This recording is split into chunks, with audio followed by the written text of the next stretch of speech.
नमस्कार भावांनो, हिंदी केसरी मैदान या चॅनलवरती तुमचं सर्वांचं स्वागत आहे.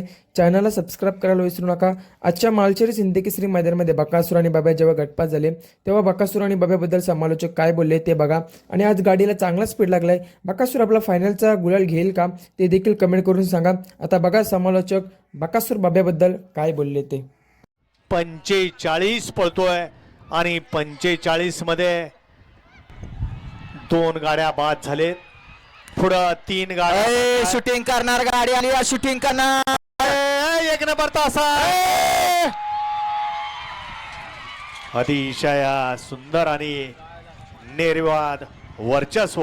शूटिंग करणारे आनंदाच्या भरात आपली शूटिंग काढायची वेळ येऊ नये. गड क्रमांक 45 चा निकाल आहे. तास क्रमांक 5 वरून धावली गाडी. श्री संत सद्गुरू बाळामामा प्रसन्न, सिद्धनाथ प्रसन्न, नाथसाहेब प्रसन्न, मोहिल शेठ धुमाळ सुसगाव, सागर शेठ कटरे कटरेवाडी घाणत, पॉवर प्लस कराड आराधनाबार खरसुंडी यांचा घरचा साज पळाला. बकासूर आणि बब्या सेमी साठी पात्र. विजेत्या बैलगाडी मालकाचं त्यावरती बसलेल्या चालकाचं हार्दिक अभिनंदन.